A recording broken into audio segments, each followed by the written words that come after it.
My name is Brenda Snyder-Batt, and I'm a registered nurse and legal nurse consultant and a student at Western Governors University. And today we're going to talk about the gift of ADD. You know, the day may come in society when it's recognized, acknowledged, and desirable to have the gift of ADD. Individuals with ADD, ADHD are intelligent and often have above average IQ and special talents and gifts. We're going to talk a little about the history, genetics, tests, character traits of both, and the gift paradox. Now, ADD usually has three distinct characteristics to it: inattentiveness, impulsivity, and hyperactivity. Historically speaking, centuries ago, ADD was thought to be caused by brain damage, although now that's no longer the case and no longer the way of thinking, although there are causes such as lead toxicity and still if you get brain damage or in premature babies. Often ADD is associated with giftedness and creativity. Creativity, as thought of by Dr. Bonnie Cramond of the University of Georgia, creativity equals innovativeness, and the ability to be creative is associated with above average IQs often. She's also a big advocate for creativity checklists versus ADD checklists. In 1986, Dr. Gallagher studied students, and in doing so, he saw that those that scored in the top 1/3 on a creativity test also had higher scores of psychomotor overexcitability on tests. So basically, there's a correlation between creativity and being excitable, overly excitable. Sometimes that's a hyperactive component. As far as genetics go, traits are usually eliminated from a species if they are of no value. They just end up being eliminated over time. In streaker bees, and that's not naked bees from the 70s, streaker bees are a type of honeybee, and they represent about 5% of the honeybee population. The other 95% are looked at as the worker bees. They make honey. But these streaker bees, they're just not such a good worker. But however, what the streaker bees do is they go off and they find new hives and new nests. So that is the reason that they have not gone extinct. Now the irony of that is that in the general population, ADD makes up about 5% as well.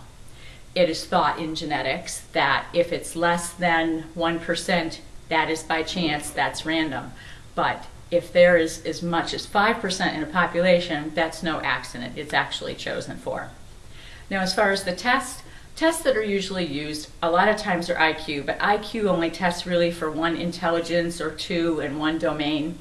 Now, Dr. Howard Gardner, who's a professor at Harvard, found that there were 7 intelligences, and they are body, which is kinesthetic or movement, intrapersonal, interpersonal, linguistic, mathematical or logical, and musical and spatial or visual is another word for that. Other characteristics were found by Dr. Bonnie Cramond, and she found that ADD, ADHD people had a higher score on creativity tests. Highly creative people are very active people, and very active people tend to be sometimes a little bit hyperactive. So let's look at some of the characteristics of these two groups. My graphic is a Venn diagram, and as a Venn diagram goes, whenever you have two or more, and in this case there's just two elements, circles that overlap, the overlapping area represents things that they have in common. What we have on this side is the gifted and talented characteristics and the ADD or ADHD characteristics. What they have in common are emotional intensity, excitability, heightened sensitivity, introversion, mental stimulation need, nonconformity, overexcitability, perceptiveness, perfectionism, a precision's need or the need to be precise, and questioning of authority. I think it's interesting to note some of the people that have ADD also.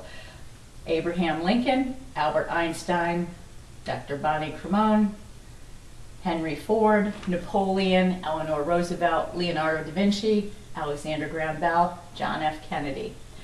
Another thing is there's a visual within a visual here. You'll see that on this side with the gifted and talented, these are all neatly aligned and they're alphabetical. On this side, they're not so neatly aligned and they're not alphabetical. And if you look at it, the visual within a visual is this kind of looks like the mad scientist with his hands in his pocket. The center area where they overlap and what they have in common is really a combination of both. It is all the elements that we described as the characteristics, but they form no shape, but they are in alphabetical order. So that's just a good visual. Also, if you take a look, you might see a few more people that you will recognize.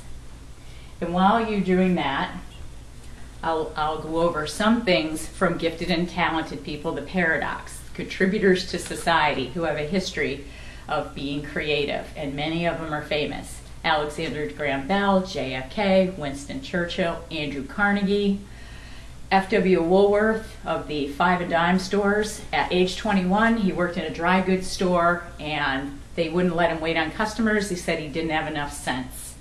Abraham Lincoln entered the Black Hawk War as a captain and came out as a private. Thomas Alva Edison has over 1,093 patents, and the teachers told him he was too stupid to learn anything, so he ended up being homeschooled by his mom. Albert Einstein couldn't talk before the age of 4 and couldn't read before the age of 7. And something else I think is really interesting is Walt Disney. He was fired by a newspaper editor because they said he had no good ideas. So I think that you can see how these characteristics overlap, and based on genetic theory, it's no accident. So individuals with ADD and ADHD are intelligent, often with above average IQs and special gifts or talents. Characteristics shared by gifted and ADD overlap in areas such as science, technology, math, creative arts, and performing arts. So, given the great number of overlapping and valuable human traits between the ADD and gifted individuals, and with the hindsight of what it's contributed for society in the past, I really believe that we as a society should start to recognize and acknowledge and value and embrace these creative geniuses so we may all benefit, as we have in the past, in the future, as from the gifts of ADD. Does anyone have any questions? First question. Are gifted people or ADD people protected by the ADA? The American with Disabilities Act of 1974, and it's been recently updated.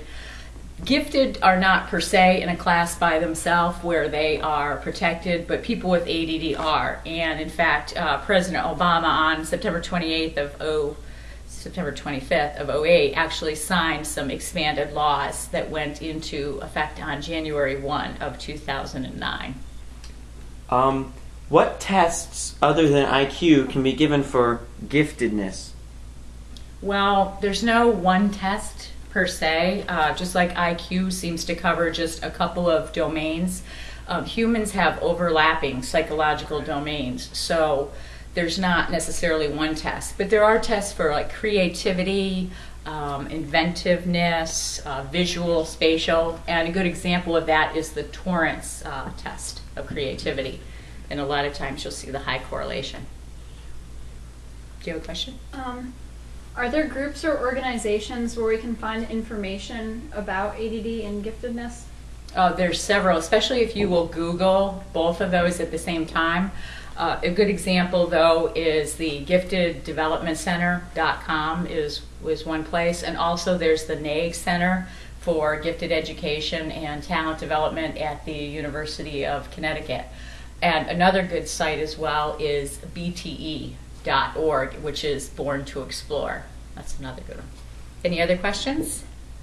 So thank you for your time, and I hope that this has caused a paradigm shift in the way you look at the gift of ADD.